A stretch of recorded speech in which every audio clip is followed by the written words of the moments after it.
priority is about, not just getting back their family land, but also making sure that, the rest of the forest is preserved. How much of the land are they getting back? I have absolutely no idea. I would love to speak to this man. Well, I mean, that can be arranged. That's not a problem at all. And I know he does a bit of work or he's on the board for, was doing something for GBC. So I'm sure it shouldn't be hard for you to do that. But, I think if there are any plans whatsoever to sell Achimota Forest, I'm sure you will probably see people on the streets. I'm hoping that government or whoever is responsible for the Achimota Forest, whether it's Parks and Gardens or whoever, will buy some advertising in the newspapers and say, Achimota Forest, not for sale to any locals nor internationals. I mean, this will be helpful. If you do not own the communications around what you own, others will own it. Now, let me tell you something. One of the most expensive places to live in the world is London. Do you know that the government in the UK is still refusing to revise green belt policy so that builders may put up more houses? They're saying that the land we have for housing already must be exhausted. We must look at the possibility of building skyscrapers so that per square meter we can have more people living in the spaces than deplete our forests. And like I say, this is in the temperate climate. What about us in the tropical climate? So it is my prayer that my dear brother, Asen Subuachi, who is now also the Minister for Works and Housing, will start working on some policy. I'm sure his predecessors have done things before him. Maybe modify those policies so that certain areas in Ghana at the moment, if you're willing to build a 4-bedroom property, don't start a building at all, because we are wasting land. Now, you remember back in the day, we had houses that were occupied by people in state protocol, the police and the military, and they have large compounds. Now, one of the most senior officers in the police service lives in one of those. However, they have reduced the housing. They realized that our predecessors were very wasteful. They left all this space for what?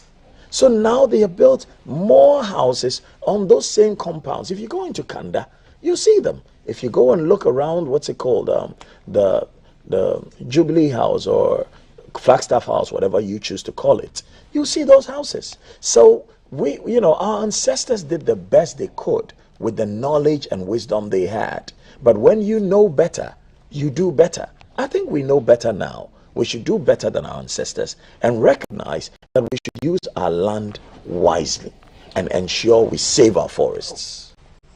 Within the housing policy, when you're putting up a house, are you not supposed to plant trees? Yeah. Is there not a bylaw on that? But what are we seeing today? We're seeing people tile their houses and pave their houses.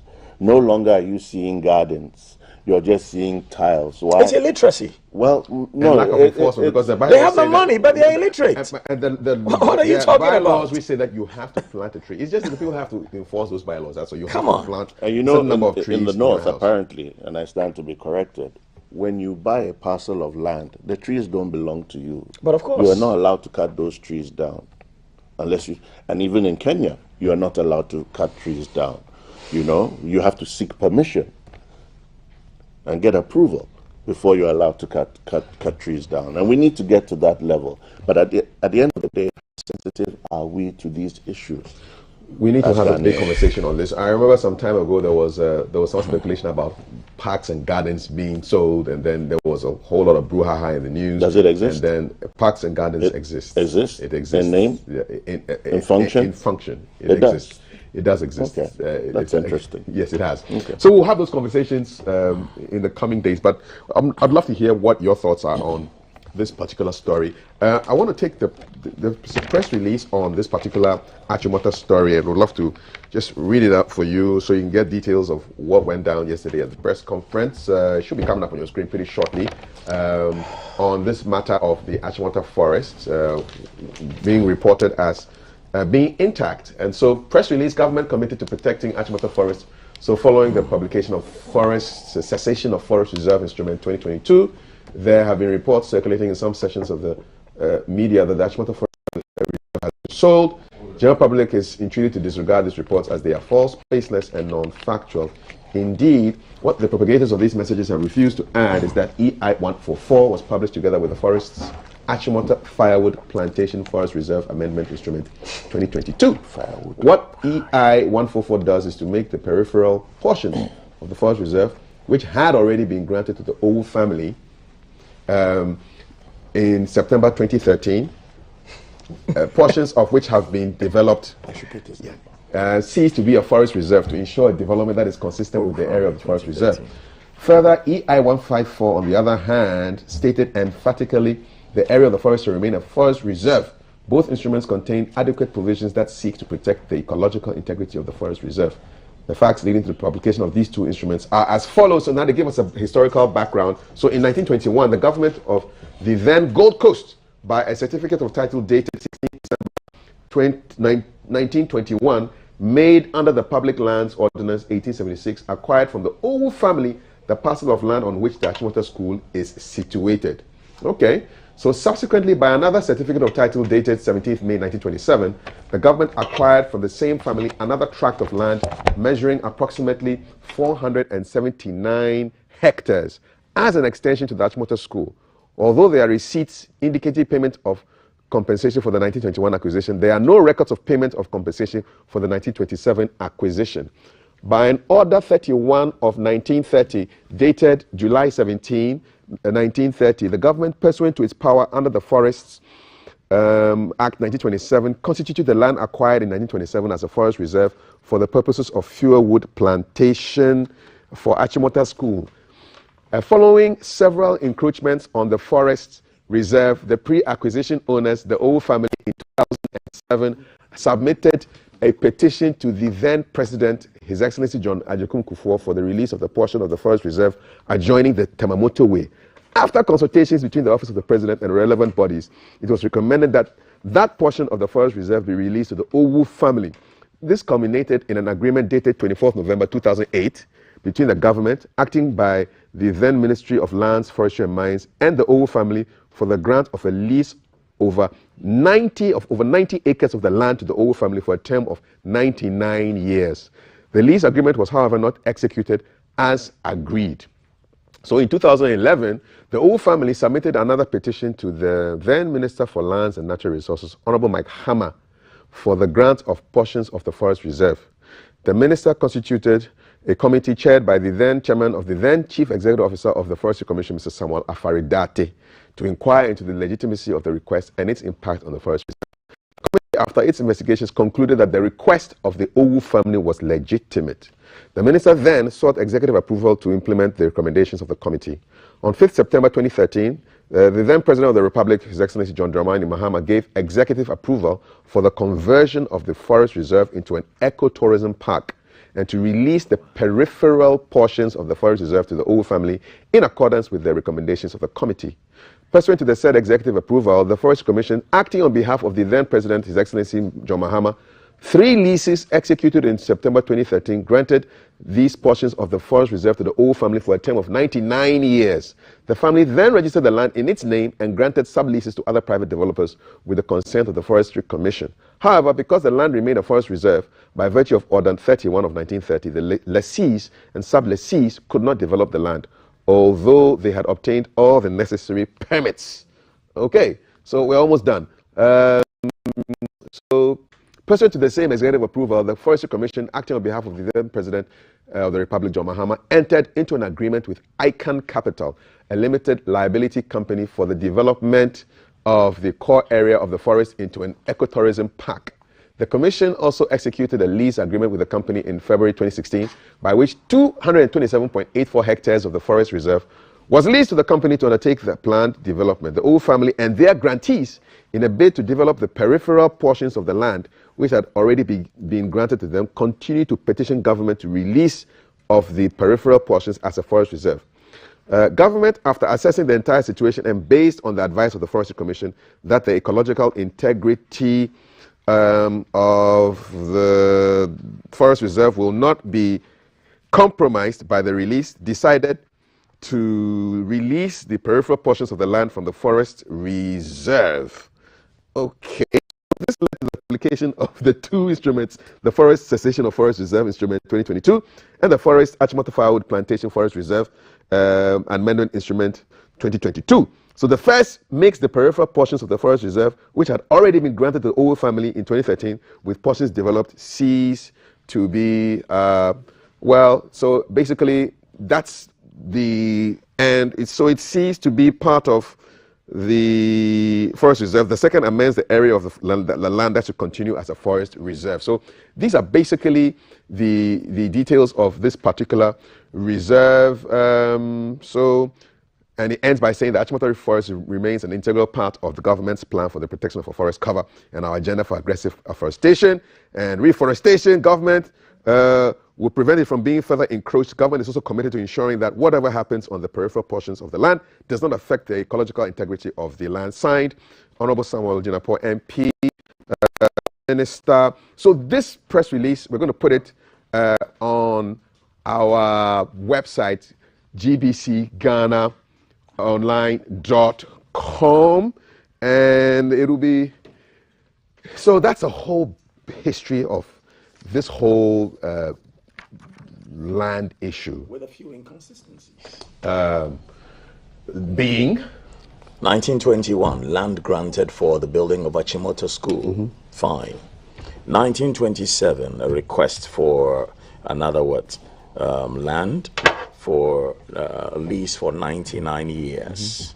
Old family, back in 2013, granted their land. And then the president saying, ecotourism can be done in that area. Will that affect the afforestation integrity that we're talking about, the ecological integrity of the forests? Now, if it is true, and I think it is so, that those lands are for the Owu family, and the government wants to say, we want those lands because we want to have a forest, why is it taking so many years to ensure that we can pay off the Owu family in cash or with land elsewhere so we can have the forests? What's stopping us from doing the needful? Because the point is, some people's fathers died and left them stolen properties from government. Some people's fathers lied and left them stool lands. If your father left you stool lands, but the government says we want to use these stool lands because it will benefit the nation in this way, then you should be compensated. So why can't we compensate the Owu family if we want to keep these lands as a forest? What is stopping us? What really is stopping us? All right. Lots of questions. We will get answers. We're going to get some messages from Thelma right now on the issues we've been discussing so far. Thelma, take it away. Thank you, Kaf, and good morning, Oscar and KKD. Thank you for joining us. Our WhatsApp number is 05555610034, and these are your thoughts and opinions and not that of GBC. Let me get straight to our start from the very top. Nasan says, I don't know if I should cry or laugh. It's a mixed feeling at the moment in Ghana about issues. The Greens too, certain things have to remain. I don't know why modernization is blinding us. Hashtag leave our forests alone is what Nasam is saying. In all things, there's no smoke without fire. Let's remember this. Okay. For me, cutting down the number of ministers is the least honorable thing the government should do. That's according to Burma. They should merge those with similar missions and visions. Those just hanging around doing nothing should also be strapped off completely. Most of these ministers are just squandering the hard-earned resources of our dear country, which could be used in paying the electricity debts owed by SOEs. The ministries should be brought down to 50 if possible. The rest should go and focus on developing their respective constituencies. I think many of you are sending me birthday messages and birthday wishes. Thank you so much. I appreciate all of them. Good morning, Kafui. We cannot consistently remind ourselves of the need to preserve our forests to combat global warming and climate change, and yet chop down same for real estate development or whatever. Save the Achimota forest from destruction. is what Emmanuel is saying. Abdul Razak says, great conversation, great minds. All the challenges we are facing as a nation boils down to our attitude as citizens. We need to change our attitude and work tirelessly for the forward march of our dear nation. Ghana developed the selfishness and greed. From Abdul Razak in Tamale. Thank you, sir. Amisko Spelele from Kaswa. Undoubtedly, it's crystal clear that Achimota Forest has not and will not be sold. So let's not fall for the Takashi propaganda from the NDC. That's what Amisko's thoughts are. More messages coming in. Good morning. Hashtag GTV Breakfast Show. It's so sad that in the 21st century, we are ignorant about the benefits of our green belt. Not long ago, we celebrated World Tree Planting Day or so. And that is what we want to do to a forest that has been there since creation. Enough of the building of malls and apartments. A lot of them are not being occupied already. I'm with you, KKD. You couldn't have said it better. Neju from La. Wanda joins the conversation with more prayers, and thank you, very much appreciated. A government that has spent over 200 million on greening Ghana is depleting the only green belt left in Accra. Sado, gradually selling will increase by another government. We may one day pass Flagstaff House and you realize it has been sold to family and friends. Kissy Brown is saying this. Akwesi from Gomwa Nkran. I'm going to pick some more messages. Ras Bingi joins. Good morning, Togwe Kafui. This administration can't be trusted in anything they say. Hence, people shouting after hearing the declassification of the forest reserve. By now, sale of the lands have already been done, and it's just a matter of time for all those talking to be vindicated. What did the Vice President not say about Momo being taxed when alarm was raised by same? It's glaring at us now. Ras Bingi's thoughts in Accra. Daniel joins the conversation. Ghana doesn't need more than 50 ministers, including regional ministers. 50 is enough. KKD is 100% correct. We don't need deputy ministers, period. Daniel from Monrovia. Your panelists are just too good this morning. You see, we need private sector person with home sense to talk on the media space every morning, and Ghana will be the best place in West Africa. Alhaji Dauda joins the conversation, saying dimensions of governance, a political awareness of and respect for the limits on viable policy is an essential element of governance. And he's speaking from Medina Estates. More messages coming in. Good morning, Master Kafui. If the whole China is having about 20 ministers, why should a small country like Ghana have over 100 ministers? Yet the country is still moving like a tortoise walking. The youth are gradually becoming angry because no jobs. Boys are always struggling to survive. Politicians always come to make money for their family and friends. They should be very careful. George says so. OKD, who always messages us when Oscar is around, your namesake from Oblogo side. Good morning, Oscar and KKD. My question is, what are the duties of the ministers and the deputy ministers? I think appointing deputy ministers equal to to the state. Oscar Glaga from Oblogo News side. Yes. Can I just answer that? Okay. Just like the vice president, the deputy ministers are only there to support the substantive head.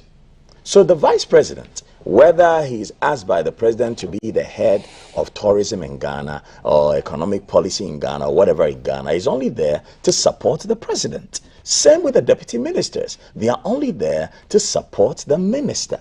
So if you have a chief director who in essence is more experienced than whosoever you appoint as a deputy minister, then really, if this was your father's private business, is that what you would do?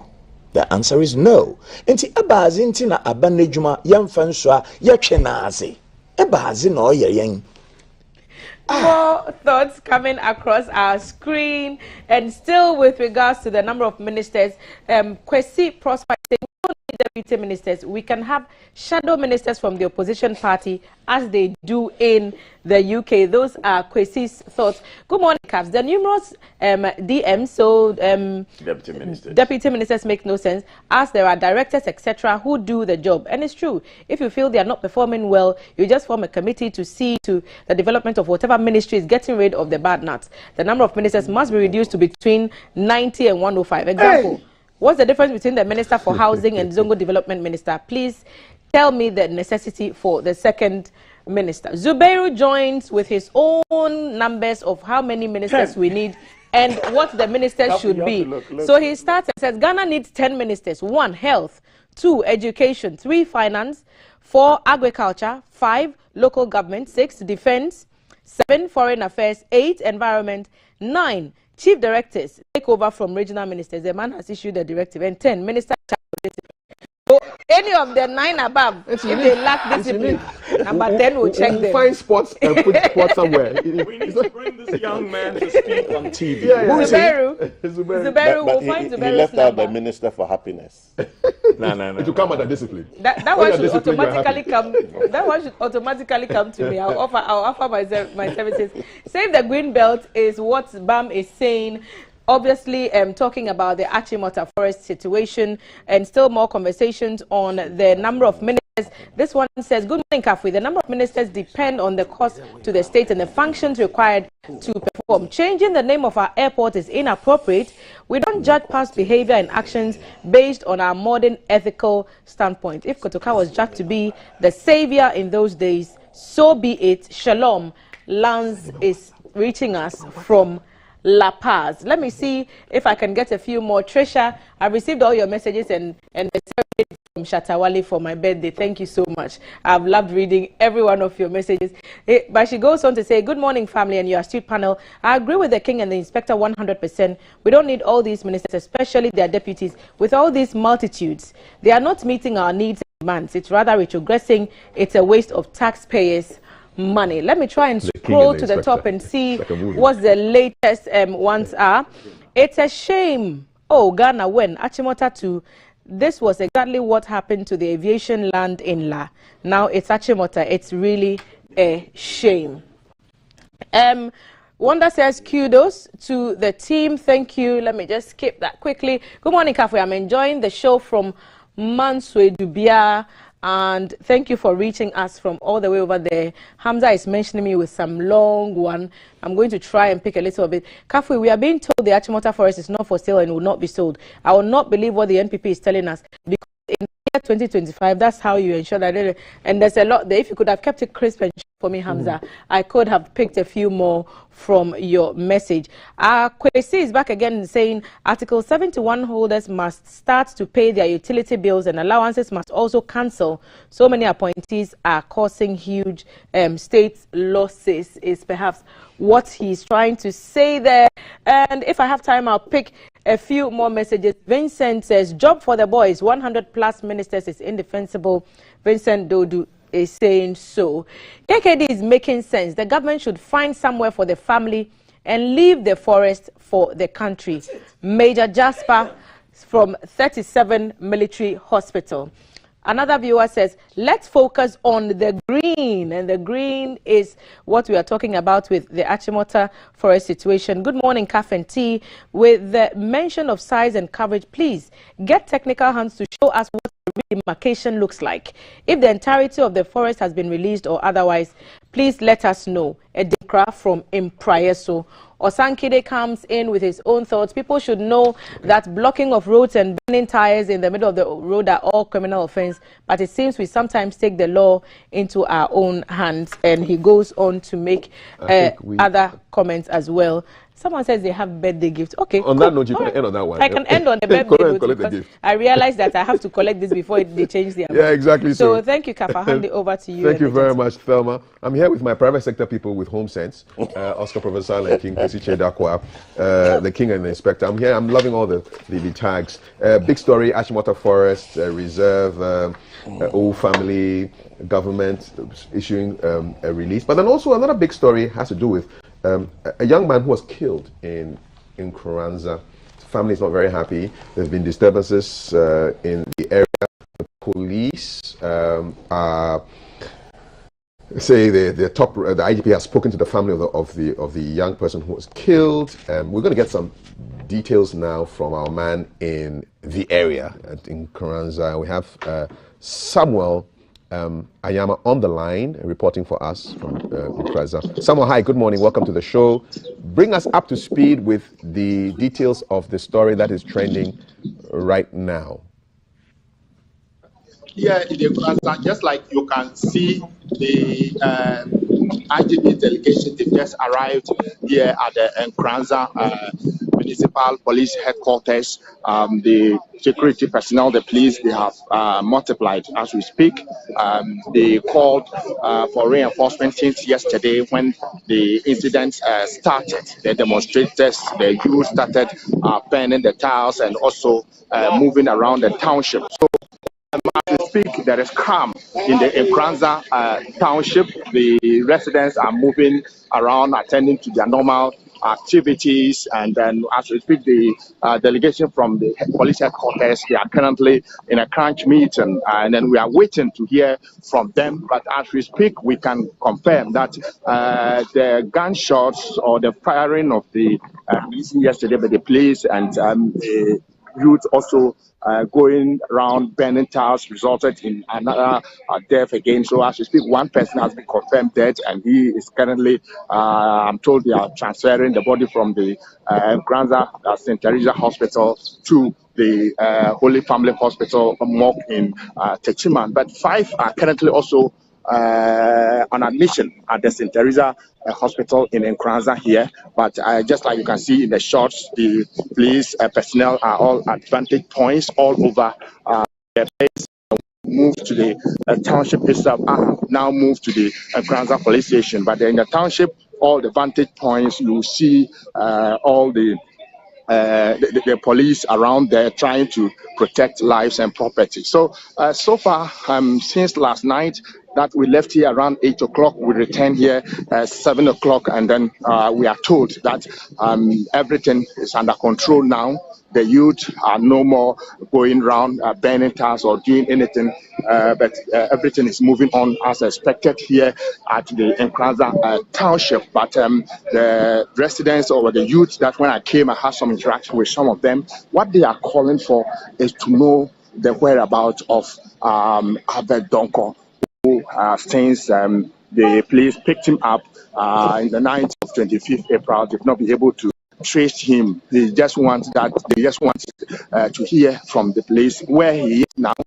They said the information that they are getting from the police that Albert is no more. It's not something that they want to accept, because when they picked him up, Albert wasn't sick, and they denied the family access to Albert. But for now, they are calling to on the IGP to get or get access to Albert, whether he's dead or alive. They want to know. The Omanhene in the morning yesterday, when he addressed the media, he actually emphasized the need for the police to follow the due process and allow them get access to Albert. And he even gave an ultimatum, 48-hour ultimatum, that they are demanding access to Albert wherever he is, because they don't want to accept the fact that he is no more. The regional minister also spoke with the youth, but after the whole incident that resulted to another casualty yesterday happened after the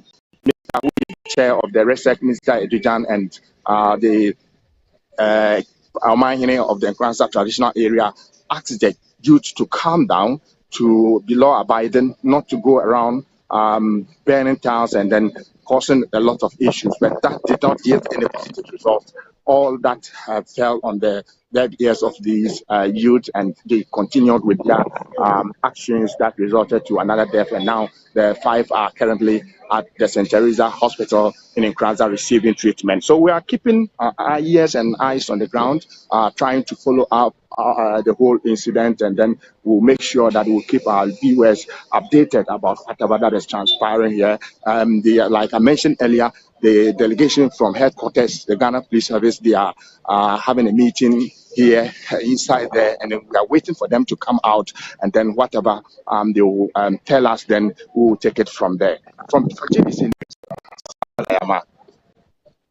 Nkranza. From Nkranza. So this is on the back of an attack by the youth of Nkranza in the Bono East region on the municipal police headquarters, demanding justice for one of their own, Albert Donko, a 28-year-old trader. So these youth freed 6 suspects arrested by the police as armed robbers together with Donko.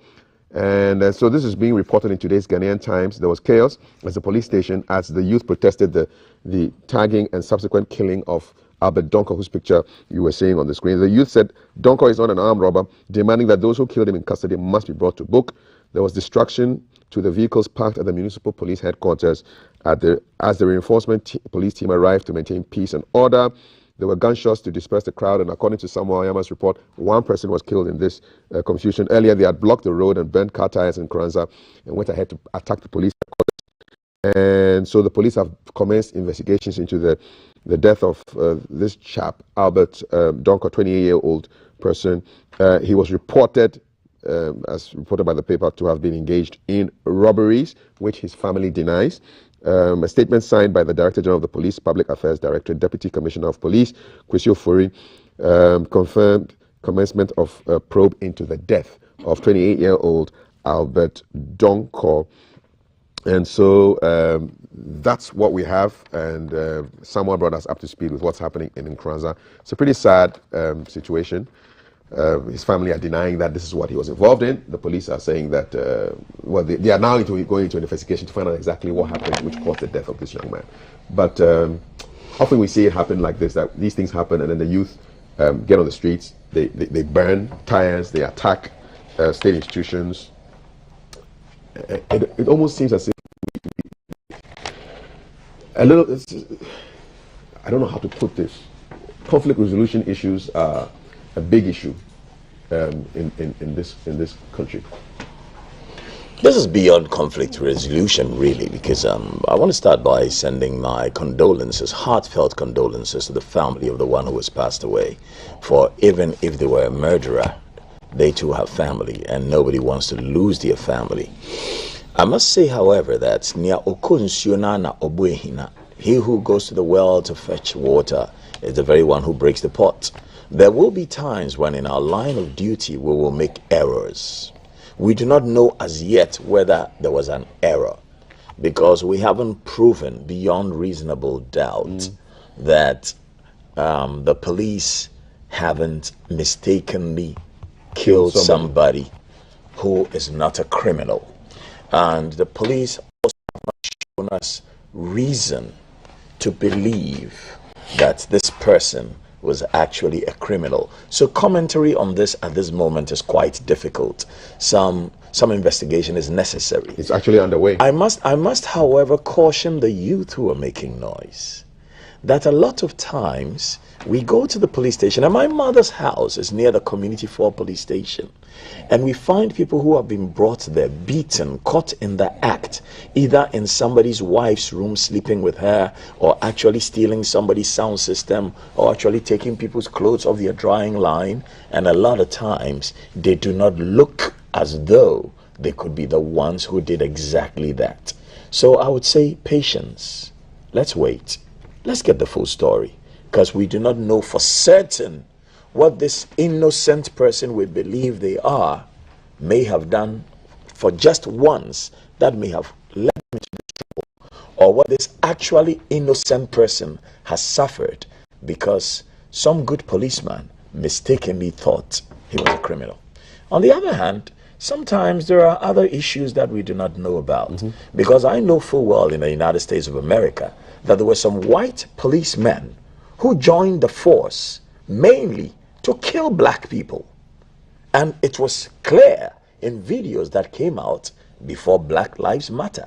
So the police has some cleaning to do whenever we hear of stories like this. It is an opportunity for them to look within and see who are the trigger happy ones that we must look at, and who are the ones who are not waiting to be certain before they act, and then who are the people in the community that lie to the police that may lead them to make mistakes like this. We have to look at this carefully. Yeah, it's pretty sad. It's difficult to be judgmental in issues like this until the facts come out, investigations are done, and the facts come out. But I think I don't know whether I can say that we hear too many of these cases that happen. And do you remember there was a case in Kumasi where some people who were supposed to have been armed were claimed by the police to be armed robbers, and it turned out that they were not armed robbers? It happens. Yeah, it happens. And My issue would be with how do we curtail some of these things? And is it absolutely necessary to use live ammunition at all times? Do we have a shoot to kill policy? Are we supposed to just disarm the armed robber? We are supposed to do a shoot to kill policy. But then again, you're not in a situation where it's happening. The police will probably act and say they're acting in self-defense or using the appropriate force necessary as they see fit if their lives are in danger. But unfortunately, it comes at a time like this where I think the IGP is doing a fantastic job to restructure the police force. Those who are calling him a celebrity IGP, are they being fair to him? Who calling who? The IGP. Because they look at the trend analysis and it seems as if he's only arresting musicians and entertainers. No, I'm sure he's doing more. No, but that's what it seems. That's what this is what is in the news. I mean, is it fair to him? The images we have seen, of course, it's not fair to him. Of course, it's not fair to him. That's the first time I'm hearing this. These days, the celebrity tag comes with, it's not a very pleasant tag these days. So I don't think we should do that. It's a man to the best of his ability. Are we putting too much pressure on? It's just like we do in Ghana. Your taps are off, and you are shouting for the president to come and fix the taps. Should the IGP be commenting on this issue? Should it not be the people, the police command in the Bono East who should be handling this? Why are they bringing the IGP into this? I am exceedingly happy with the hands-on approach of the IGP. You're talking about issues of morale. When you see him going out there to different places, encouraging, his men, and then going to the families of victims and things like that, it's encouraging. But aren't we heaping too much pressure on this man? Why can't it be? His job is devolved to people who are in charge. He who wears the crown. So after the pressure, when you step into that job, of course. Otherwise, you shouldn't be there. And I think that, we need to reform, and I'm sure there are reforms taking place now in the police force, because we've seen a considerable difference in how they used to be.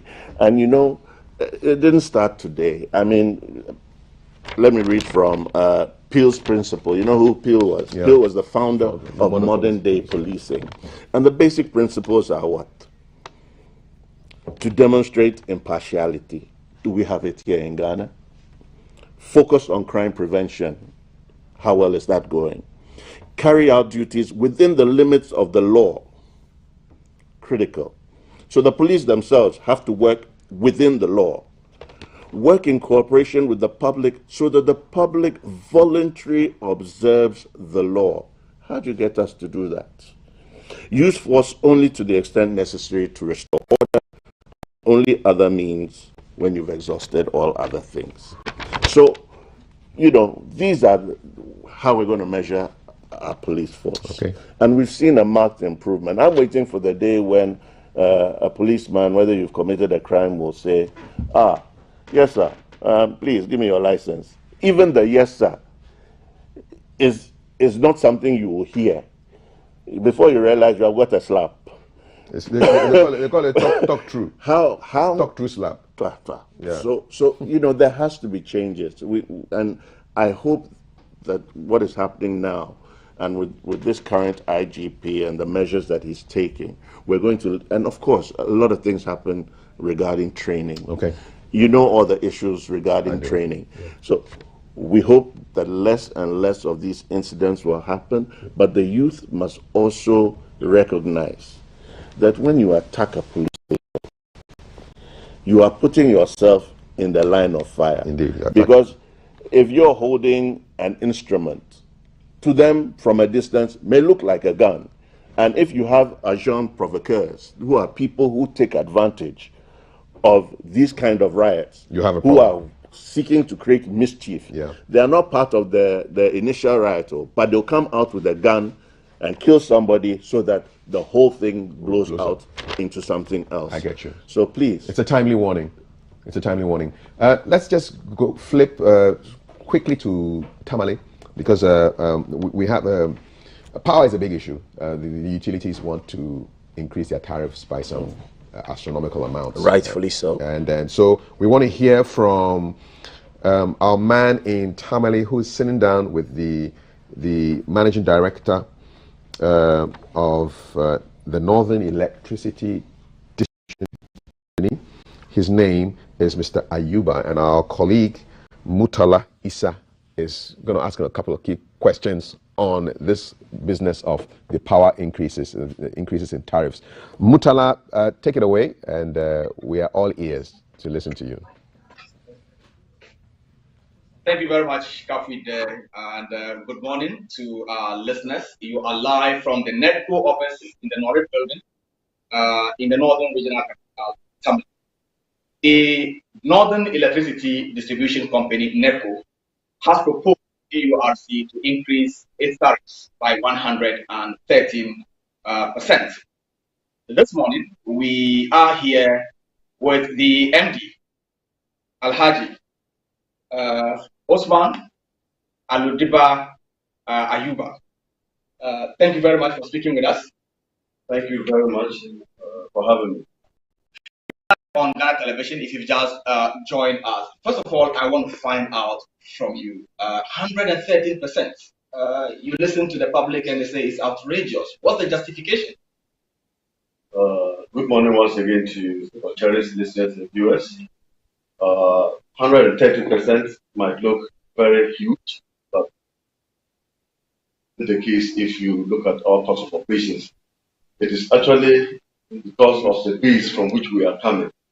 Currently, what we are experiencing in terms of cost of operations is not covered by the tariffs that we are getting. And so we are currently receiving 31 pesos plus, and we are proposing for 67 pesos. That gives us the 113%. And it looks as if it is really, really big, but just because of the base, that makes it look like. Well, for those of us here in the Northern region, I'm asking this because it is not only NEDCO, but we have GRICO asking for 48%, DRA 37%. These institutions all operate together in the Northern region. Are we putting all of this together? These are different entities, and they have different ways of operating. They have their costs that they have to also cover. So I can only GRICO and the other utilities, I think, the best place to speak for themselves. So if we zero it down to NEDCO, I will explain why the request for the You already explained that the concerns of the public is that this is too high, and you think that it is not high. There are people who are worried that there's a lot of inefficiency. For example, power theft. How are you dealing with this? Why should you put that on a genuine consumer like myself? Power theft is actually a big problem for us in NEDCO. We are doing all we can to really deal with the situation. And I think as NEDCO, we are doing our part. You in the media can also help us in dealing with this power theft counter. It's true, we use up to 27% of our purchase. But this is not made in a line. We are carried to that. The PUC makes room to make a lot of technical information. You cannot run such a business without experience. So any loss beyond 6% is where you can attribute to maybe those things that you call inefficiencies. But I think that on the whole, running or making a loss of this about 2 years way too far. If we all help in the the power that you have alluded to bring that to acceptable level of growth. You're saying 27, even 10% of the total production of VRA is huge. And to say that 27% is not so much. Said you need to situate it. Of the 27%, and lost in Isn't that too high? well, that is what the regulators have said, and I'm sure they've looked at all the parameters in the production chain and distribution chain and come to the conclusion that the 22 is a fair deal. So if you want to look at our real loss, how long you be the 27 percentage minus the 22.6%, which will give you a little below 5%. Again, touching base with our viewers across the country, they raise concerns about government agencies, institutions that owe you huge sums of money. Why are you not focusing attention on recouping these monies instead of again tasking the already begging consumer to deal with your financial challenges?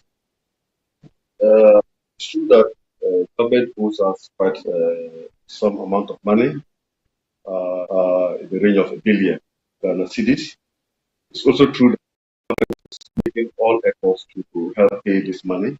And in 2021, government paid us 138 million Ghana cedis through a setup.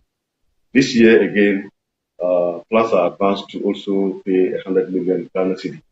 So it is one way of looking at it. Whilst we are chasing or following up with government to make this payment, we also need to get realistic for people to pay for the powers that they consume. And so we in it from one project on the cost of selling this power. If you look at our operational area, we cover about 64% of Ghana.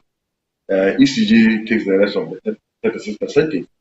But so our customers are so widely dispersed that have to really go long distances to be able to serve this customer. Around here and there, so it makes the cost of operation quite high. And so if we get that we cover this cost, it's difficult for us to service this customer. We're in the rainy season and we at this time we have storms and that will put off our generators, our transformers, our poles will be pulled here and there, destroyed, and we have to ensure that we bring the network back. All this calls for money. If we don't get the realistic tariffs, we're unable to buy poles to replace broken ones, we're unable to buy transformers to service them, we're able to upgrade our lives to give quality and reliable power that the customers are looking for. Are you those say that look, deal with power inefficiencies? There are certain weaknesses in the system, low current. Give us 27.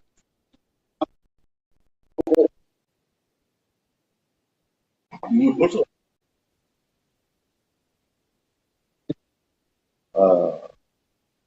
overaged network system in terms of the transform network itself. These things to use the light, and so quality, reliable power. You need to change these assets, and all these call for money. So liquidity, get the money to be able to inject into the system so as to provide the reliable quality power.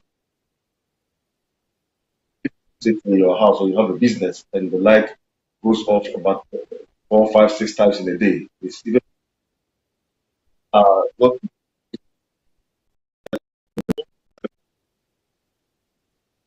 someone who is not interested in ensure that the power. Thank you very much. You have been listening to Alhaji Osman Aludiba Ayuba. He is the managing director of Northern Electricity Distribution Company, NERCO. And my name is Mutala Isa. I'm a team of producers here and in Accra. We are now handing over to be there. Mutala Isa reporting to us, coming from NEDCO in Tamale. We'll see what PURC does with these proposals to have the tariffs increased. Wrapping up on our conversation, for those of you who are going to Togo, the border has been opened. So says the report from the graphic. So that should be quite an interesting one. There's a narcotic drug seizure at Kotoka International Airport, and to National Security wants public to be vigilant concerning terrorist threats. There's some danger around Black Star Square. It's supposed to be like a death trap.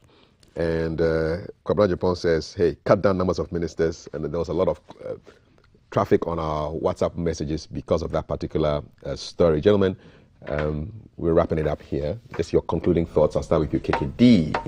Well, the inflation rate at the moment is just below 10%.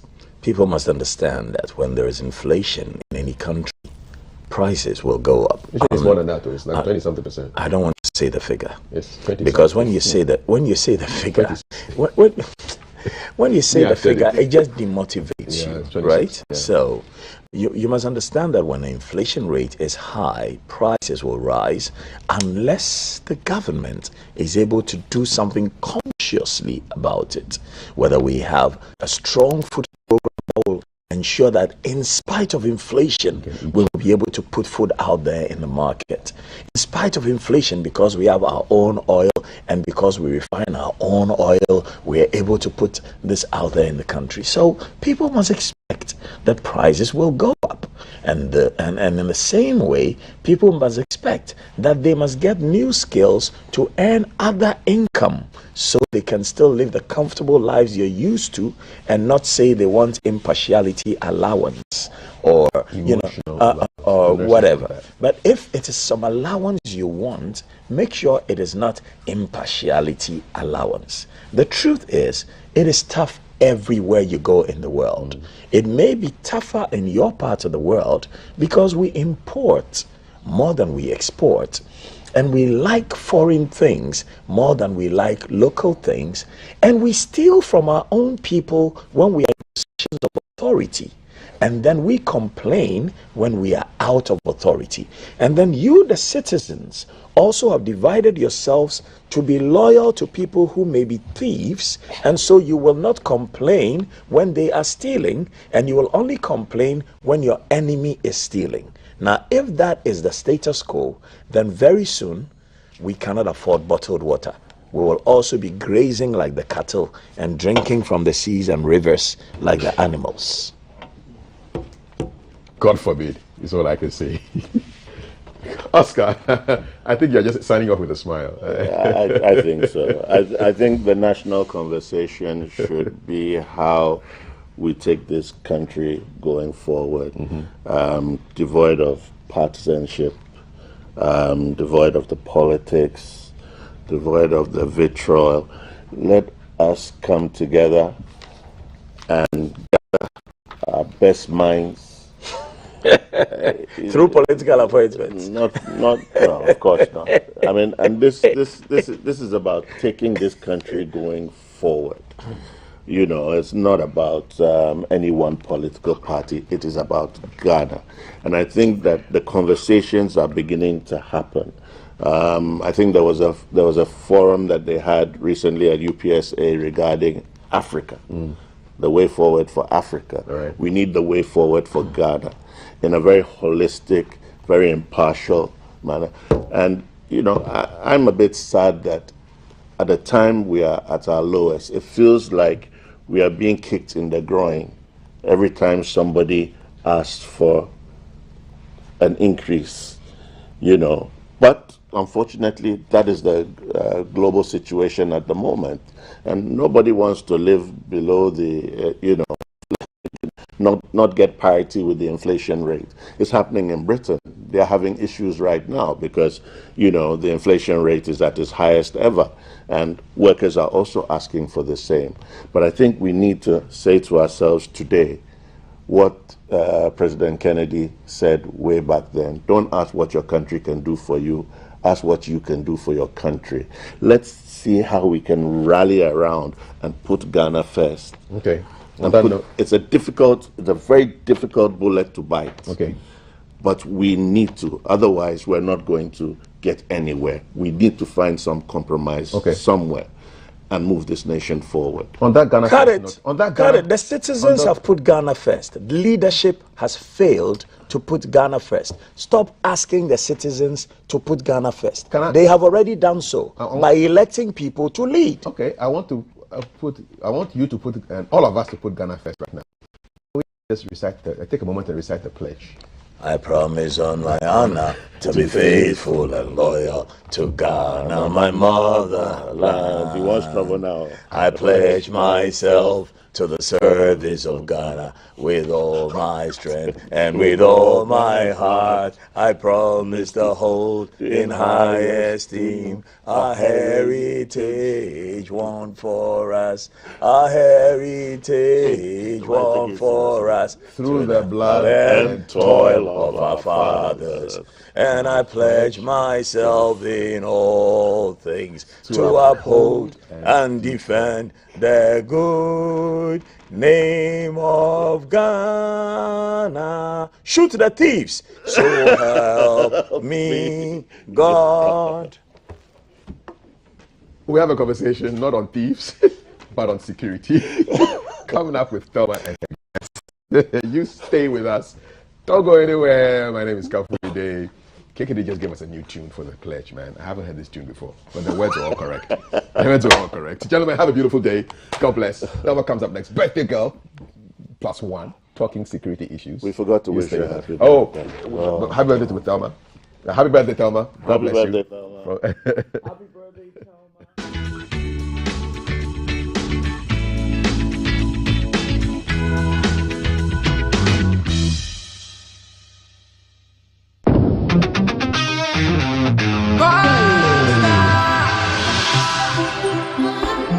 And they call me UJ.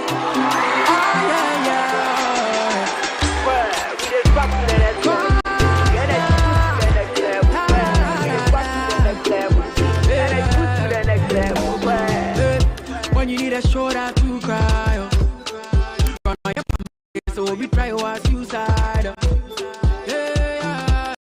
Let bygone be bygone.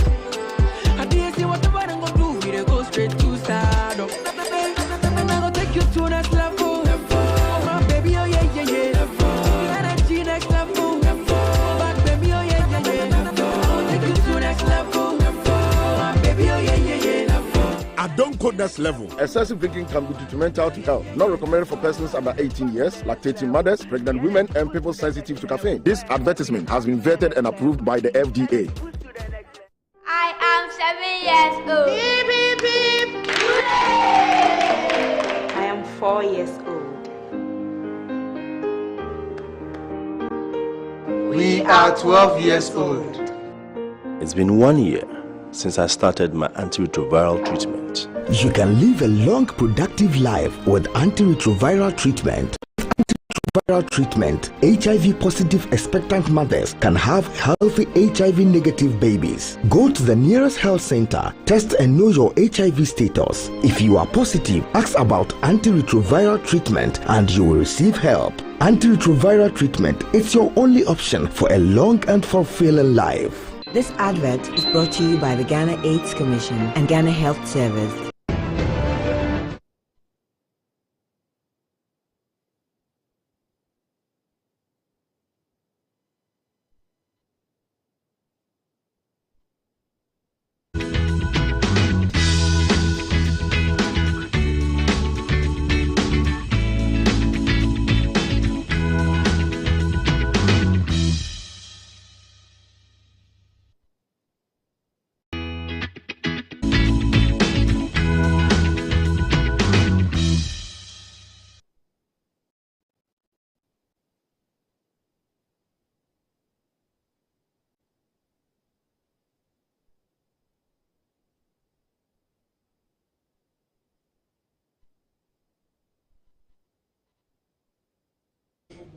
Thanks for staying on. It's still Breakfast Live on GTV, and on this segment we are discussing security issues. National Security has issued a statement cautioning people to be very careful when they go about in public places because of incidents of extreme terrorism in other parts of the sub-region.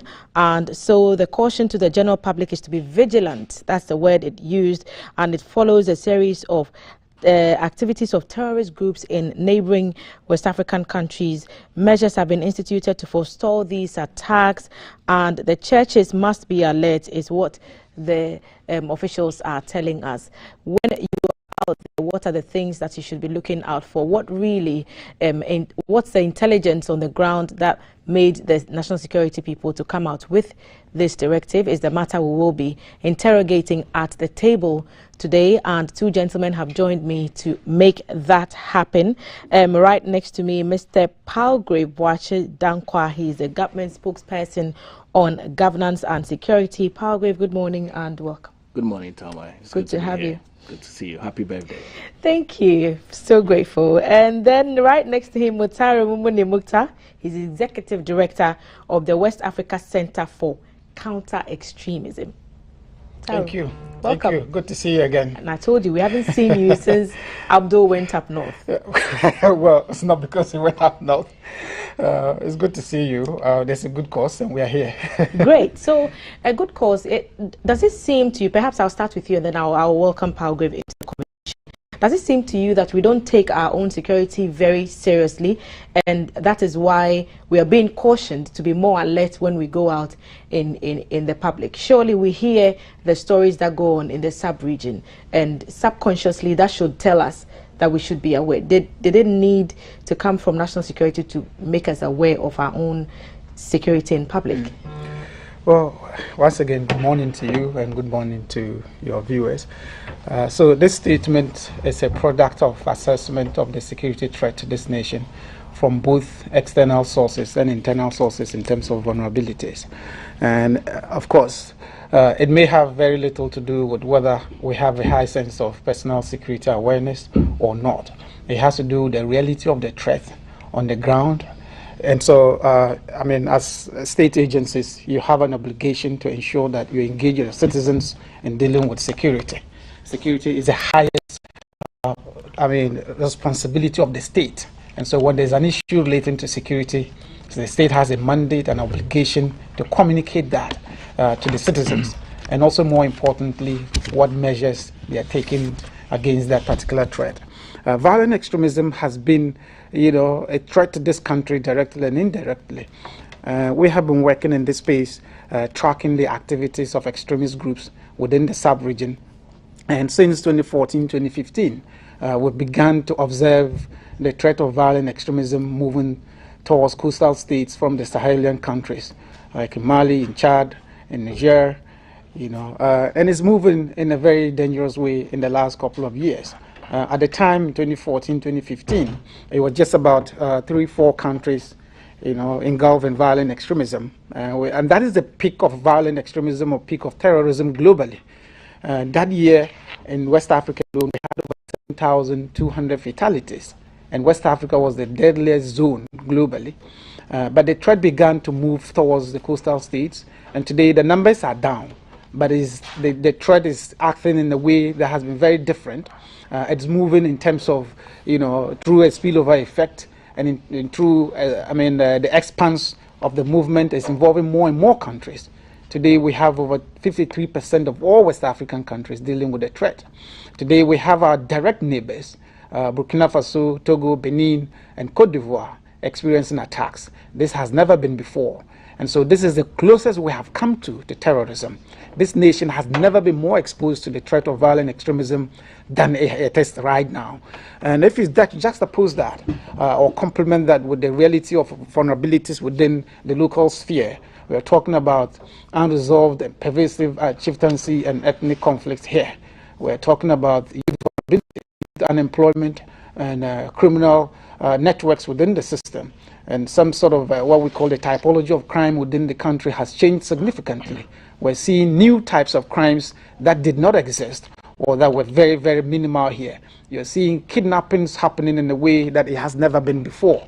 And so these factors, including issues of marginalization, issues along in terms of tensions along ethnic lines and things like that, existence of places we call ungoverned spaces, or places that have limited state presence that allow opportunities for extremists to exploit. And I think the government has taken account of all these things and thought that this was the right time to issue statements.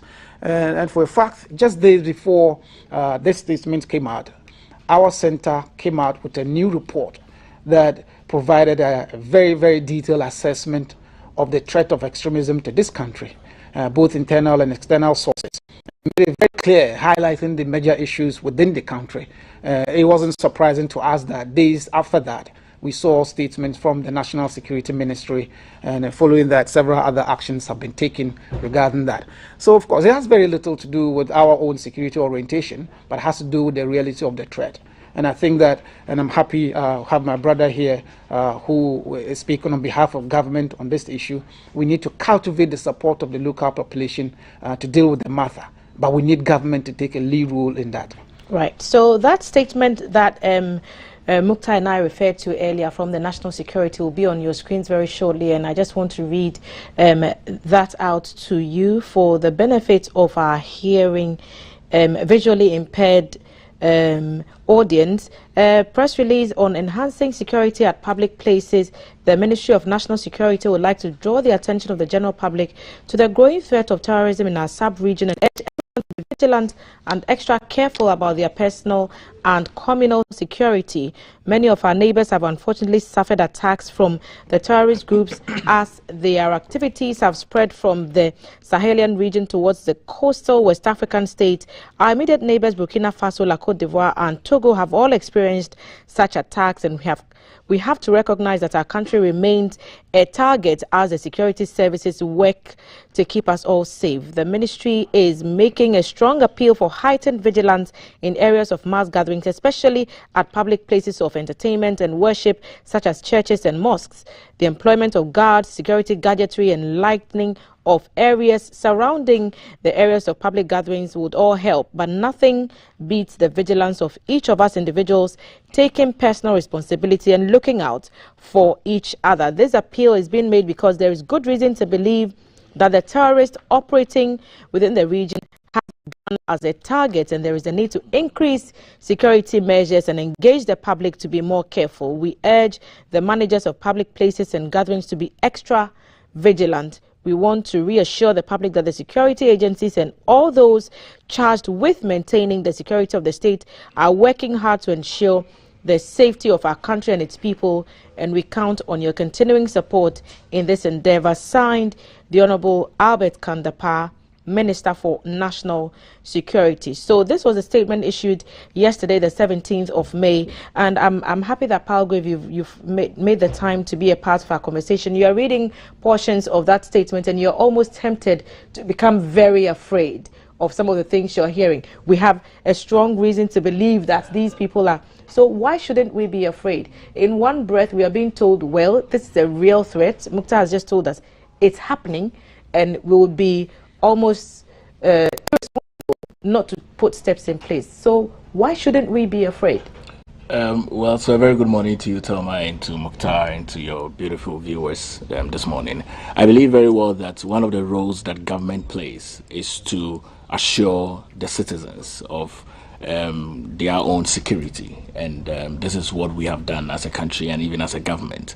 I believe very well that over the years, I mean, violent extremism has been ongoing since 1992, especially when Algeria had their fallout, because that's where Boko Haram and all these other insurgencies began and came to an end about 2002. And you clearly have seen that they have grown. They have also empowered other terrorist groups to also endanger communities and localities. But clearly, you have seen that the coastal belt within the Gulf of Guinea has become a major threat.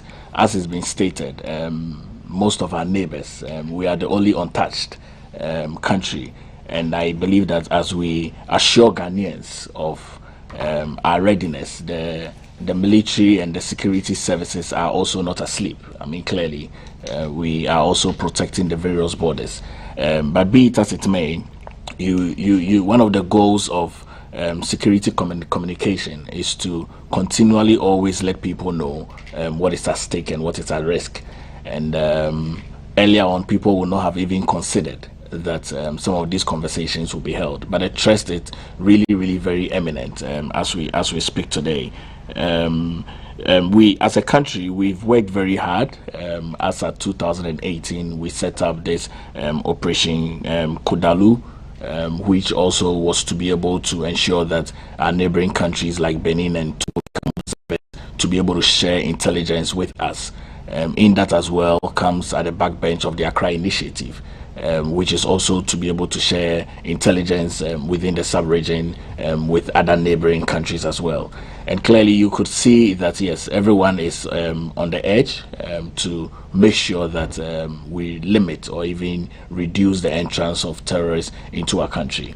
But if you look at the entire narrative, the statistics are very clear that Ghana has become one of the threats for terrorists, and one of the goals is that they look into places where would be of significant interest to Westerners in terms of investment, and also as a developing country, and with all the strides that we have chalked as a country, it becomes a bit ripe for them. And I think that we have done our work very well as a government to alert the citizens to be on the lookout for strangers, look out for persons that you would ordinarily not see at gatherings. And so if you are in malls, you should be on the lookout. If you are in the churches, you should be on the lookout. If you're in the mosque, you should be on the lookout. If you're in public places where persons are gathered and you're uncomfortable, you just need to be able to alert the security forces. And I do not believe that this statement in any way puts fear and panic. It rather restores confidence in our security services that we are aware of what is happening within our sub-region, and we are very much prepared for any terrorist acts that would emerge into the country. Doctor, what would you say are our most vulnerable spots when it comes to preparing ourselves for situations like this? Like Palgrave in the statement said, the other countries that surround us have all had instances of terrorist activities and attacks. So as we think about keeping an open mind and an eye out, we're looking. And so this character of threat we're dealing with is a very complex threat, and it provokes, the highest form of dread. And so the way we communicate about it is important. And so as an organization, usually, we come from a human security background. And so the way we communicate about it is key. We often do not specifically mention communities or towns or places where there could be possible attacks. We use what we call copycat targets. So copycat targets are targets that are traditionally used by extremist groups in other areas or similar environments. And so you would see what the National Security Ministry came out with in terms of its directive on the public places of worship to put up security measures, because that is a reality of the targets in many areas. And so we'll be seeing places like hotels, public places of gathering like shopping centers. These are places that are frequented by people, large numbers of people or foreigners. And extremist groups traditionally target foreigners or Westerners, and also in large numbers, large groups where large groups gather. And it's because they're seeking to cause large number of casualties to be able to provoke state action response, state responses, either from the local environment or European context. And so in that context, these are the targets we're looking at in terms of our preparedness in doing that. And also we include strategic state installations, either police or military, or institutions that are of significance to states in terms of strategic relevance. And so all these are a mix of targets that extremist groups are looking to attack.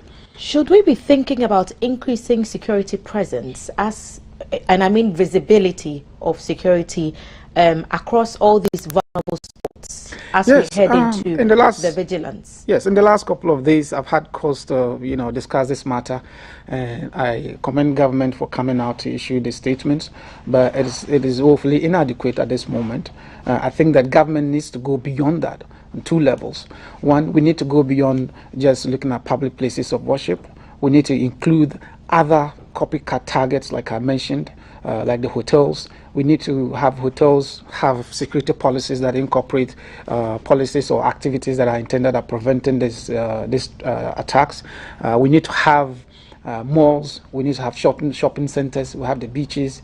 All this have to be brought into the fold of things that we are looking at, and we also have to go beyond the statements we issue to lead the process. Government needs to take a lead role in terms of these security systems we need to put up in these places. So if you're asking most churches to put up the security systems or teams in place, we need to lead in training them, the security teams. What is the character of threat we're dealing with? What are the vulnerability signs? What are the early warning signs that you need to identify and report? What is the reporting system in place that allows security teams to report, to ensure that there's immediacy of action to prevent attacks? We'll put up CCTV systems in these places. What are the things you see by monitoring the systems and should allow you or provoke you to report to these institutions? We need to have that led by the state. Beyond this, we need to go beyond state-centric measures to involve a lead role and a more involved role of civil society and the local population.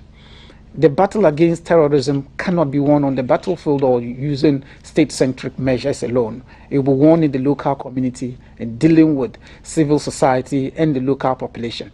Because it is within the local population that the information exists, that the vulnerabilities exist. There's proximity to information. If you're within this space, you are the people who are in a good position to be able to report incidents to state security actors. You actually receive information sometimes much earlier than some security agencies. And so that way, it helps in terms of building what we call awareness of the threat, education around the threat, and involve the local population in building what we call resilience against it. And so I think that we need to have that happen now going forward to ensure that we all collectively participate in preventing the threat. You've just put a very big portion of breakfast before power grave to just try to cut up into little pieces so we can ingest. Are we looking to further enhance hotel and public gathering protocols in view of what we've seen, like Mukta is suggesting, that it to go beyond telling people, oh, just put CCTV cameras in there and you'll be fine, or you'll be able to monitor? Do we have the expertise? What more is being done? What's the collaboration with police, military, and all our security forces? Because it sounds from what he's saying that all hands need to be on deck for this one. So at the back of the paper that has been issued out is a lot more work that is being done with all the sectors and agencies that are needed. I mean, obviously, civil society organization plays a critical role.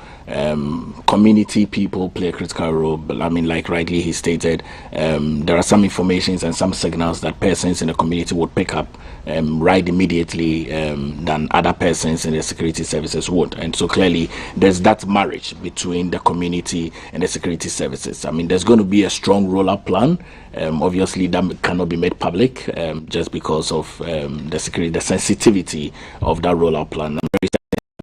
Once we put out that rollout plan, the entire country is going to see that. But you have seen very clearly that over the years, I mean, our government and our country has been in readiness for any eventuality that would so occur in the country. We have already deployed various major intersections in country, regional balance of our CCTV, if you've seen it. Many people, crimes that are happening around those junctions would immediately be recorded. There are cameras as well that capture people that go in and out.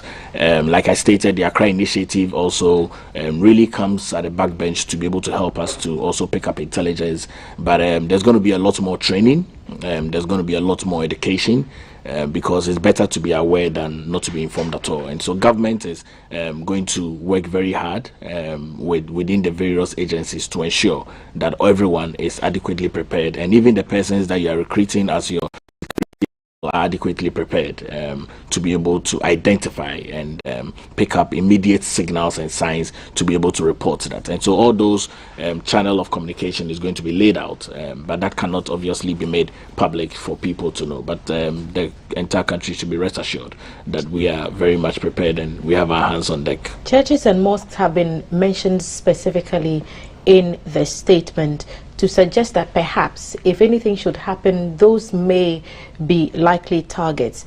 Do you then recommend, for example, body searches in church?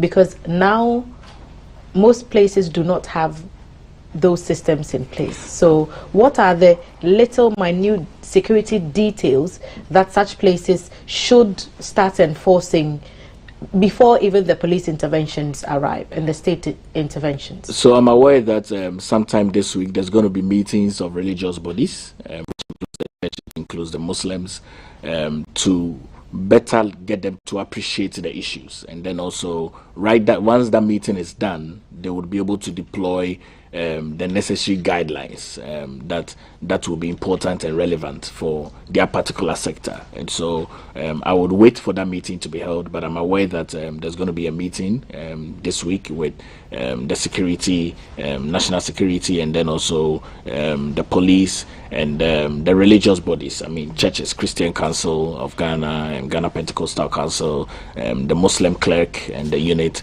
the Catholic Secretariat, to be able to ensure that they better appreciate the conversations. And then also, once that is done, we'll deploy the guidelines. And I believe that each sector would be able to give an advice to their community. I mean, it would be disingenuous for me to sit here to is there deploy a threat? those. Is it as bad as we potentially see a ban on, say, public gatherings once again? Is it that bad? Is that option on the table? So the threat is very high. I mean, the statistics are very clear, and I'll just go through it. I mean, you remember that some time back there were about 317 schoolgirls that were kidnapped in Nigeria. You also remember that in Mali there were about 10 soldiers that were killed in a terror attack.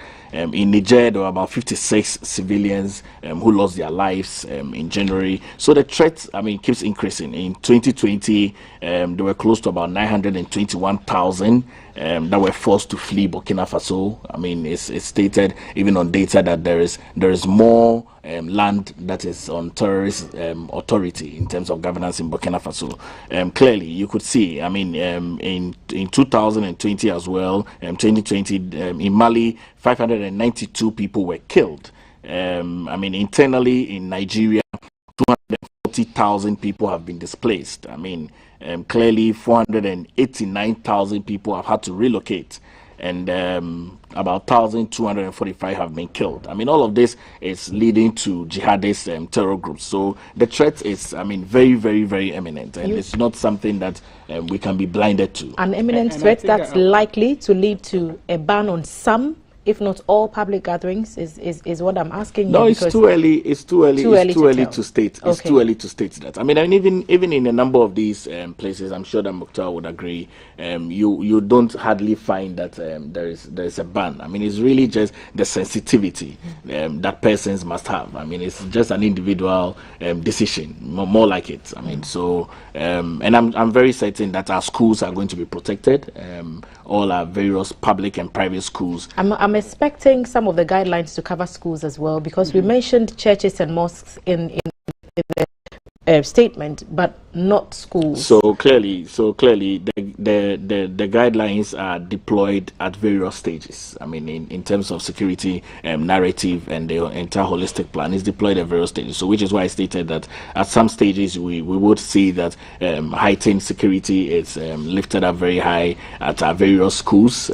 So from tertiary to senior high to basic and junior high. I mean, just to be sure that the entire country is safe, and so those deployments will be done. But the threat is very imminent. Okay, let me pick on your expertise, Mukhtar. When we talk about preparing or being aware for some of these things, you don't look at somebody and say, oh, because Thelma is wearing her coat of many colors today, then she's a terrorist. You're asking us to be more aware. So how do you know that somebody is giving you some wrong signals so that you become aware? I would say. I'll begin by saying that the current threat or form of a threat we're dealing with, and I'll say that is post-September 11 terrorism. And post-September 11 terrorism is largely characterized by religious ideology, Muslim religious ideologies. And so the mention of terrorism immediately provokes in some people's minds Muslim religious ideologies. And so when somebody has a look of some of the suspects or people who were arrested or involved in the terrorist attacks of 9/11 attacks, with long beard, with long robes and all that, it supposes that it's a potential terrorist. It is dangerous. The stereotypical assumptions of who is a terrorist based on religion, based on ethnicity or geography is not only false but very dangerous, because it encourages stereotyping and negative profiling of people.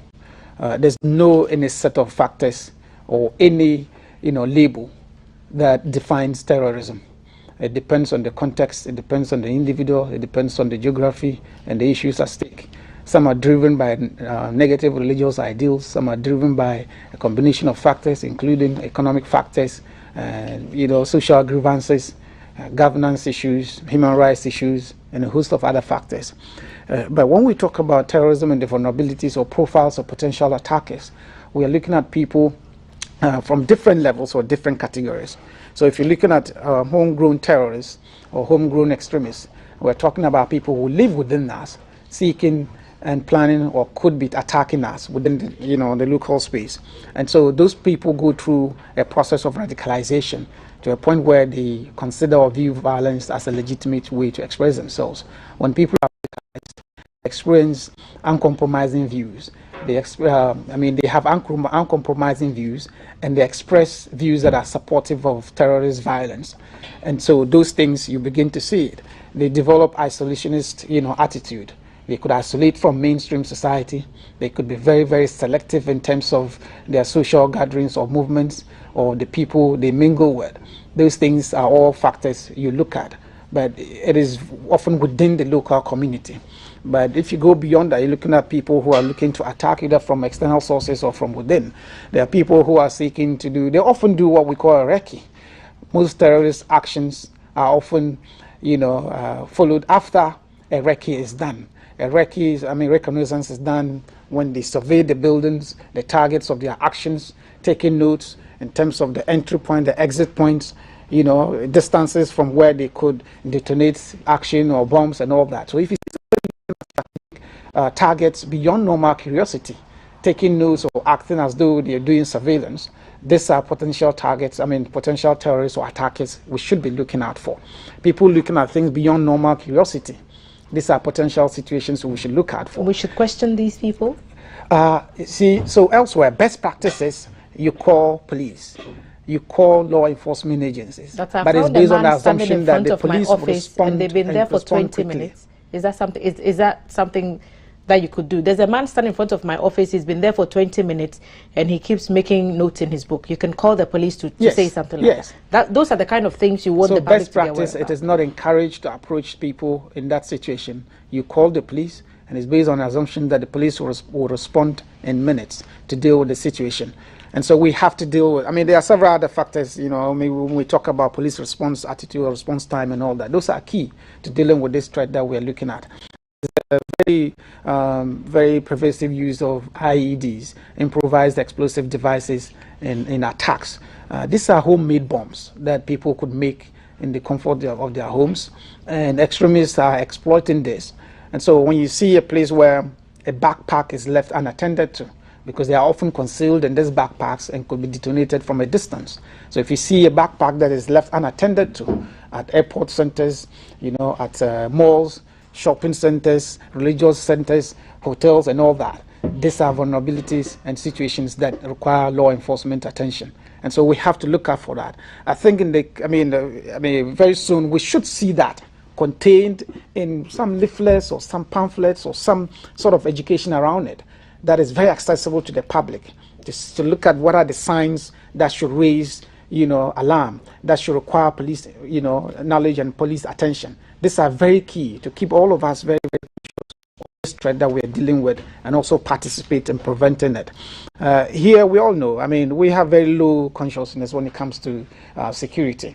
And part of it is because we've lived, I mean, for a long time, taking our security for granted, believing that this is a very peaceful and stable country. And it has been, you know, at least for the last 3 decades. And we have taken that for granted for so long that many things that we should pay attention to in terms of security, we do not. But once we begin to instill certain measures in our lives, in our regular daily life, it would help us become more conscious. So if you set up metal detectors at, you know, churches and mosques and malls and all that, once you get to the entrance, you're taking to security. It could be very basic security, or like metal detectors and all that. It may not require searching you, you know, thoroughly. But that layer of security is good at building our consciousness towards security until this course to escalate the security level for everyone. And so it's key right now to begin having those measures in place. Okay. I was going to ask you to give some information on what schools in particular should be looking to passing on, or even to be learning as headmasters, as teachers, so they can pass on to children to be aware of when we come to the conversation around vigilance. And what should marketplaces also be looking to do in the face of this threat that we all face? So are there any specific guidelines you could offer quickly to people who work in these sectors? Throw in a few tips for hospitals as well, if you could. So I mean, we're just beginning with the issues, so you don't want to alarm the public with, you know, certain things. But the primary security measures we need to have for all these places is, one, surveillance systems. And surveillance systems are very, very key. And I would explain that. In security markets, sometimes security events are less important than our reactions to them. How we deal with security sometimes is not what has happened. It is how we respond to it. It's how we deal with the after event that determines your preparedness and the capacity of security systems in place. So sometimes there's an attack. Some ugly thing happens because we cannot prevent things happening all the time. What happens? How do you respond to it? How quick is your response? How quality is your response? In the US, murders happen every single day on hourly basis, minute basis. And yet the US is one of the most trusted places people want to go to. People believe in their systems. It's because response times are key, and quality of response in dealing with situations are different from things here. You know, so it's important that we put in place systems that allow us to respond in a manner that engender confidence and goodwill and trust in the population. So in the the market centers, you need to have surveillance systems in place. You need to have the leadership of these market centers understand the character of threat we're dealing with and have them participate in it. The police or security agencies cannot be everywhere. To make their work easy, we have to prioritize helping and empowering the local population to participate in dealing with the threat. And in terms of education, all educational institutions need to be educated. We need all of them to participate in terms of understanding the threat we're dealing with, and also how we can collectively prevent it from happening in those spaces. Some people might argue that there are places, some schools, boarding schools, that are isolated from, the built environment, and so it's easy target for extremists. Because if you look at what happened in Nigeria, where hundreds of kids could be just, taken away, midnight, on the blind side of law enforcement, you'll be targeting schools that are away from, the settlements within the urban centers. But we need to go beyond that. We just have to broaden it and include all public schools, private schools, get them the education around it, and set up surveillance systems in dealing with it. Right. Palgrave, I don't want to be in your shoes right now, because I'm sure that you're listening to some of these things. You've read the report that the center came up with, and you know more than us the extent or how far or how close we are to this happening. What are the guidelines? I've asked about the guidelines already, and I know that you said they are being worked on. But these things that he's unpacked for us, talking about educational materials being available, CCTV cameras and things, are we there? Are we going to see those things? I believe so. I believe that, like I stated earlier on, the entire country has CCTV cameras now. Even the capital has a lot of it. I've seen a number of it, close to about 1,000+. surveillance has been installed with cameras as well, which are at various vantage places. But it's important that, I mean, your platform also gives an opportunity to educate a bit more, so that we all take personal responsibility for our security. I mean, it's important that you speak to your children about what is happening within the sub-region, and the fact that most of the countries, I mean, like 4 of our major countries, we are just in the middle of it. I mean, Burkina Faso has Is there intelligence sharing? There is key intelligence sharing, and so we are taking within these lessons countries, from which our is why I neighbors. stated about the Accra Initiative. So the Accra Initiative gives us an opportunity to share intelligence. I mean, so from Burkina Faso, from Togo, from Benin, and from Cote d'Ivoire. So there's strong intelligence sharing, I mean, amongst the various security services, which is why at various stages we are informing the public. But the goal is that, yes, I mean, this public education is key. These in terms of flyers and newsletters are going to be going out for various persons to be aware. Like I stated, we've already met with the churches and the mosques, the religious bodies. There's going to be a second meeting as well sometime this week. And I mean, counterterrorism unit within the national security is actively involved in all of this because it falls within their domain. But clearly, as we go along, I mean, the various conversations is going to be uploaded and unpacked. But the key guidelines are that, yes, you just need to take care of yourself. Government is also doing their best in terms of beefing up security. You have seen that the police are at various places every now and then. There's going to be strong deployment of a number of high-level security forces as well in the night. Because we have stated, like Mukhtar stated, a number of these events that happens usually are happening late in the night and then very early dawn. The Togo attack happened about 2 a.m., between 2 a.m. and 3 a.m. And then also some does happen in the day. I mean, you don't rule out the fact that they take advantage of the events. But really, you just need to be aware. He mentioned radicalization, and I'm picking on this knowing that we have to be wrapping up very quickly.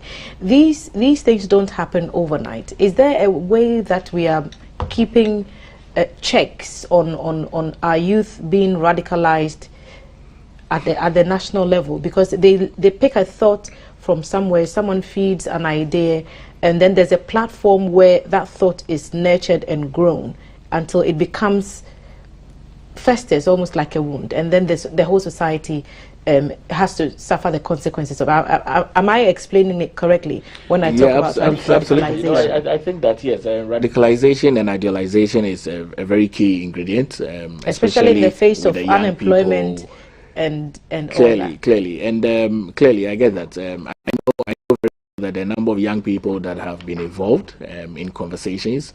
I mean, in recent times, you were aware of some Ghanaians that were out of this country, that were in some training camps that were being idolized. I mean, to be able to bring their concepts and thoughts to bear. But really, the real goal is that government is aware of that. The real goal as well is that young people must be encouraged that there is a beaming hope in the country, and you need to be able to plant yourself in that hope so that you don't get yourself idolized. I mean, the word says that the devil finds work for the idle person, and so you don't get yourself idolized to be involved in something. So usually, I know that they usually will come in a very cunning way to either expose you to some traveling opportunities or some investment opportunities, but at the backbench of that is really just using that as an undertone to indoctrinate you in certain areas. But really, the question you would ask yourself is, would you want to destroy the lives of people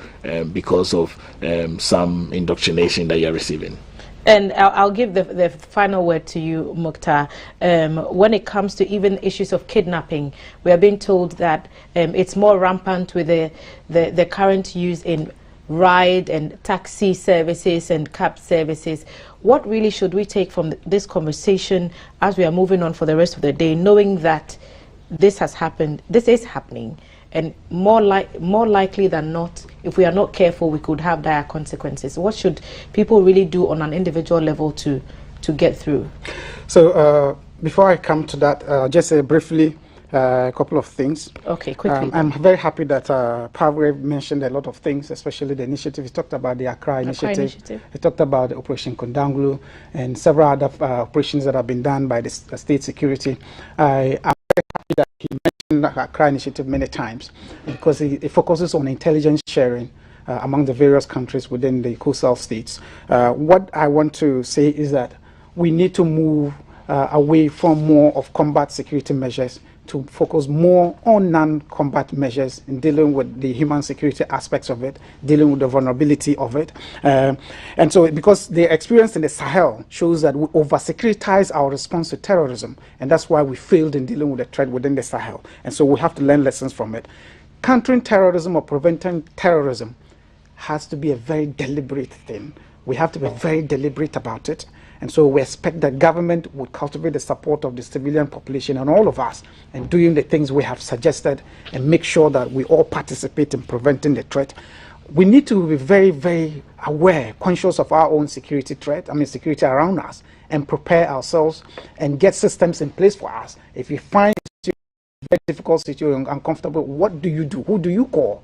These things have to be enabled by the state and allow citizens to participate in preventing the threat. Unfortunately, there's no time, and hopefully we'll find more time to talk about this. I am sure that we will find, because security matters affect all of us. But thank you, gentlemen, for making a part of your morning available to us and our viewers to understand the extent of the threats that we face collectively as a country when it comes to violent extremism in the sub-region. I've been doing this with Palgrave Dankwa. He's a government spokesperson on governance and security. He's been here with Mutaru Mumuni Mukta, Executive Director, West Africa Center for Counter-Extremism. They came with one message for you: be aware as you move about so that you do not fall victim, and you can help yourself, your community and the state to save ourselves from any violent extreme incident, attack or whatever. So as you go out there, not everyone you see looking a bit shifty is a criminal. So guidelines will be issued in the coming days to help all of us understand what we need to do. This is Breakfast on GTV. We'll be back after the break.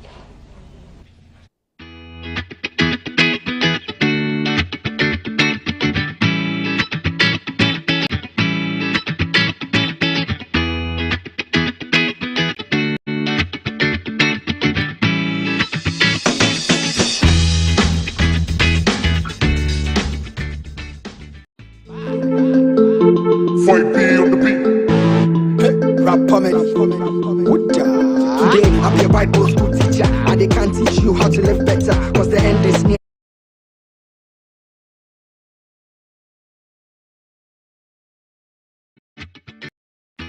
Coming live from the capital, this is the Breakfast Show.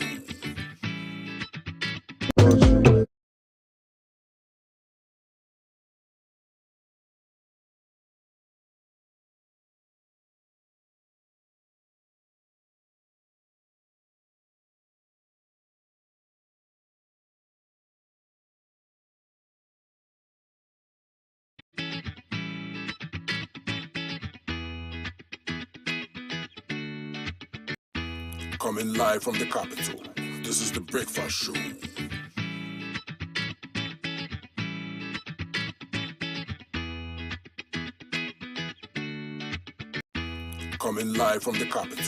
this is the Breakfast Show. Coming live from the capital, this is the Breakfast Show. Coming live from the capital, this is the Breakfast Show. Coming live from the capital, this is the Breakfast Show.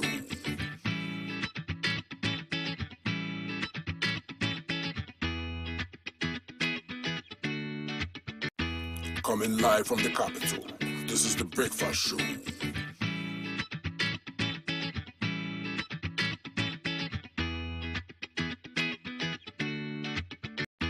Coming live from the capital, this is the Breakfast Show.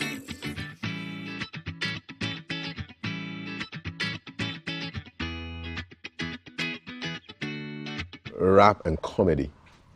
The answer is in the studio right now. Welcome to Unearthing Talent right here on GTV Breakfast. And my guest is Wuda. Charlie, how be? I do fine, sir. Rap plus comedy is what? Rapomedy. Rapomedy. Yes. And that's what you do? Yes. I want to hear what it sounds like. So give me a bit of some rapomedy. This flow is brought to you by Kind Courtesy, WUDDAH, Rap Comedy. This be gospel rap with lyrical comedy, the only remedy to deliver people from smiling poverty. See, smiling is free, so make sure we know here. No wonder your own jokes can even make you frown. Brush, I won't feel you, me kasa to me proud. Be a crime time and a poachalo to me temo meow. How? When I'm not the cause of your problems. I'm trying to make you smile, don't be complex. He died the rose for our sake, and it's certain. I forget to pass the saying when you're menopause. Your future be bright if you focus. Don't look down on yourself when you're low cost. Now bend down boutique, cry, shine high. Now why I'm not talking anymore, you're a real boss.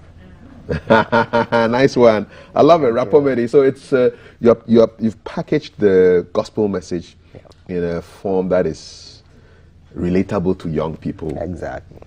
But with a twist of humor too. That's right. Would you have been a comedian if you were not a musician? I don't think so. I never did anything comedy.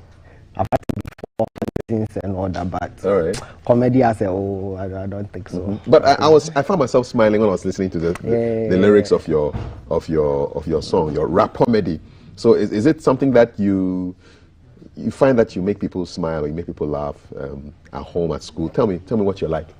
Okay, so I didn't even use rap comedy or anything of that sort when I started music. So it was based on when I wanted to rebrand, because I was using Joey as my name, because I'm called Joel. People used to call me Joey. Right. But people thought, oh, Joey is not really like a rapper kind of name, and there are a lot of Joeys out there. So in terms of rebranding, I started asking people what they think about my music. And the key thing that was like constantly coming up was, oh, some of your lines are very like funny, they make us smile and everything. So I thought, okay, why don't I tone that lane? It was unconscious, but now to make it like conscious, since that's more like the very thing that people enjoy in the music.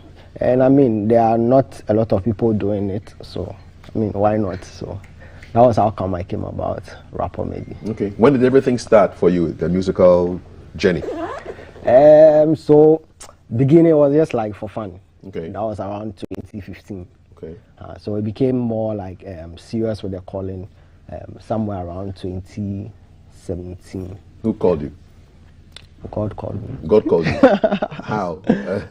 I mean, it wasn't like my son, that kind of thing. But the Holy Spirit lives in us. So as much as you are getting some convictions and you are tuned to the Holy Spirit more in prayer and in waiting, you could have that strong conviction where you have no shadow of doubt that this is what you are supposed to be doing. Yeah. What kind of guy were you before the calling? Oh, the regular kind of guy. I do normal stuff. I used to dance. I'm a church boy actually. I fellowship with Paris Chapel International. I've been in church for a very long time. But I wasn't doing music. I was doing dance in church and other stuff, but not music. I didn't even know I would do music up until the 2015-ish. Then, yeah, I found myself doing music. Okay, and so after the calling, tell us how you got people to know that this is what you do. How did you go about it? So what was the first song, for example, that you put it out there and people thought, oh, whoa, wow, this is something interesting? Okay, so when I started out, the whole thing was to help two of my friends who were into music. They wanted to give up on doing gospel music. So I was trying to encourage them to continue doing it. Like, we know, like, you have a lot of talent. I used to do all this, like, sing-alongs with other people's, like, raps and everything. They were like, oh, you're also good with that. Why are you not doing it and you're asking us to do it? Okay. So the intention was, okay, let me do it with them so that it will make them stay in the gospel scene. And then later on, when they are up on their feet, I'll just back out. But 2 years after doing it with them, you're here. I'm here. Did they back out?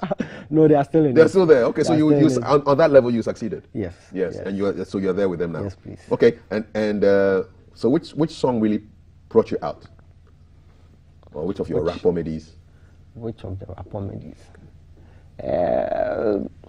I'll say show them something. Show me something. I want to hear. So show them something is more like that point in your life when you know is able to do something, but then it seems like he's been quiet. Okay. And some things are going wrong, and you expect that, oh, why can't God just shift these people aside and let this thing happen? Somebody does something bad to you, and you wish like Bible days. Why fire for just come? Fire for just come, or the earth should just open for somebody to just. But you realize that sometimes too you need to pay attention to the fact that the Bible says we should pray for our enemies. Okay. So in terms of God showing them something, it shouldn't always be the negative aspects. It can be God showing them mercy. Okay. Or having compassion on them, having them to renew their mind. Okay. So let's listen a little bit to show them something. Yeah. Yes. Playboys with the one big hat, Papa, show them something. Whether you be messy or justice, show them something. Hey, I show them something. Hey, show them something. Papa God, show them something. Hey, I show them something. Hey, show them something. Papa God, show them something. Show them something. When I'm weakness to the weakness, spiritual compound the fitness. We are just standing by your boldness. They win, so that be interested. Then get my picture for pod. Then wants to suck my blood. My body don't want to catch them top. You be my last support. By their fruit you shall know them. When I made their winning problem. Show them something with the anthem. As we they shout, then everything don't scatter. So your juju, nothing matter. Cause we get almighty power. Hey, I show them something. Hey, show them something. Papa God, show them something. Show them something. Hey, I show them something. Hey, show them something. Papa God, show them something. Dance things also, and then your rap and everything. Who are your musical heroes? Who do you look up to? I don't have a lineup. What I do is I look up to everybody and pick out the good things they have. Okay, so who are some of those bodies that you look up to that you pick the good things? Oh, a lot. It's strange. Someone like Helena Rabos, Donnie McClellan, Deli Craze. In Ghana, like this, I look up to Leo Zig, DJ J Smoke. I mean, there are a lot of urban gospel artists I could mention, but I mean, we are not in the limelight yet. Why do you think that is so? I think Ghanaians in particular haven't paid much attention to us. Because, I mean, we've been doing our best.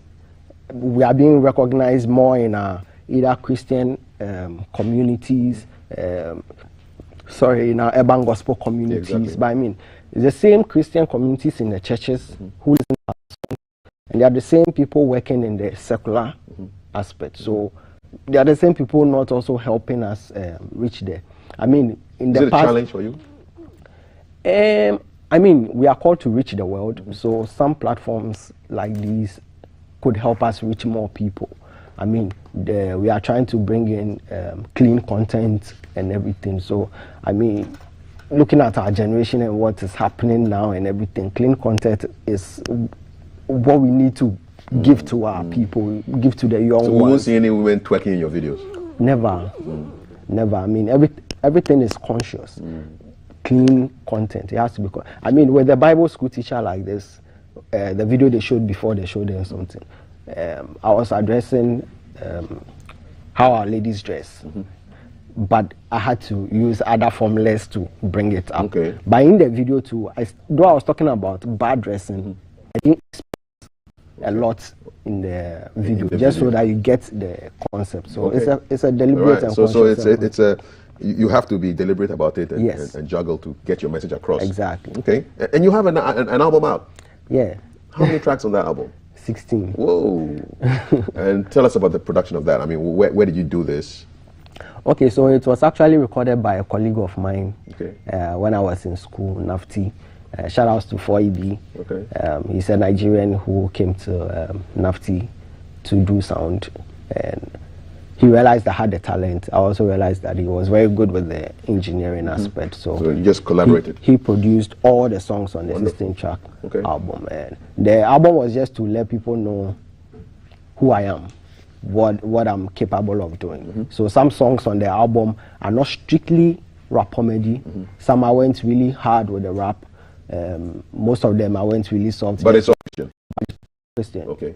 So I do urban gospel. Okay. So it's urban gospel throughout. Yeah, but you can find some reggae in there. You can find highlights. It's the message, really, isn't it? It's the message. And how do we find the music? It's everywhere. All streaming platforms, repjesus.com, anywhere. Once you key in Wuda, you have everything. And the rapper made the name. Okay. WUDDAH. Yes. What does it mean?